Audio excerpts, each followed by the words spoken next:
Hi there, Tina from Action on Anxiety here. Today I wanted to talk about the important things to remember if you are experiencing anxiety. Those things are that you're not alone, that lots of people are experiencing this, even if you don't realize that they are. A lot of people are really good at masking or hiding their anxiety, probably just like you are. There's probably a lot of people that don't realize that you're anxious either. Another thing is that anxiety isn't about the person. It isn't about you as a personality. It isn't your fault. It isn't anything to do with you. It's to do with your nervous system feeling rattled, unsettled, triggered. And it may be due to events that have gone on in your life. So it may be a drip effect of lots of different stressful things happening in your life, or it may be one or two events that have happened that have just triggered things off. So your anxiety is set in that fight or flight setting.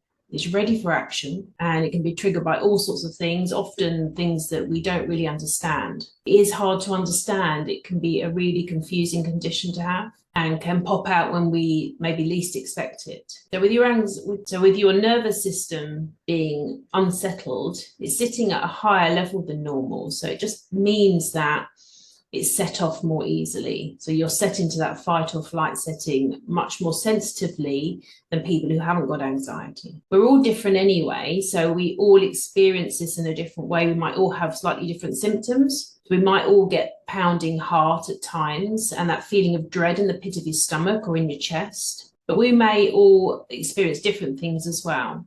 So some people may have anxiety around social occasions. Some people may have anxiety about going outside. Some people may have anxiety about things like, have they left the taps on or the gas taps on, or have they locked the door properly? Other people's anxiety can be around their children, about safety. So anxiety can become focused on all sorts of different things. Or it may just be a general experience of just feeling that dread and anxious feelings and worrying that go on over general things on a day-to-day basis. So if our nervous system is feeling rattled, we need to access some help so that we can get the right sort of input that we need to help our nervous system come down and relax again. Everyone's nervous system sits a bit differently anyway. So some people's may be naturally a little bit more sensitive than others. For example, people who are diagnosed with perhaps ADHD or on the autistic spectrum tend to have a bit more of a jumpy nervous system, so they can be a little bit more inclined to have anxiety. But it's always good, whatever situation you're in and however you're experiencing it, to get the help that you need.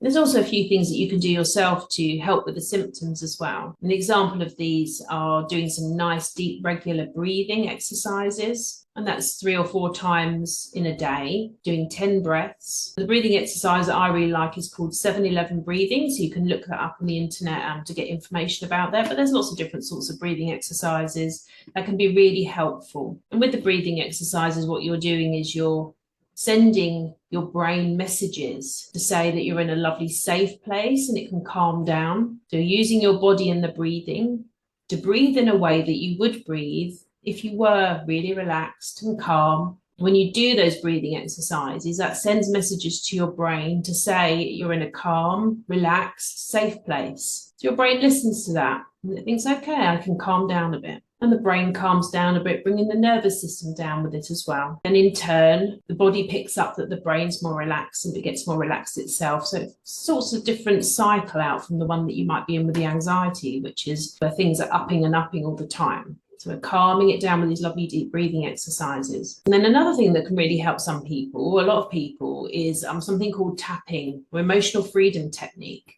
So again, there's loads of stuff on the internet about this. And there's also a website called the Tapping Solution. So do go to that if you've got anxiety. It can really help with managing symptoms and help you cope with day-to-day activities that you might find a bit more challenging. So these things are great in the meantime.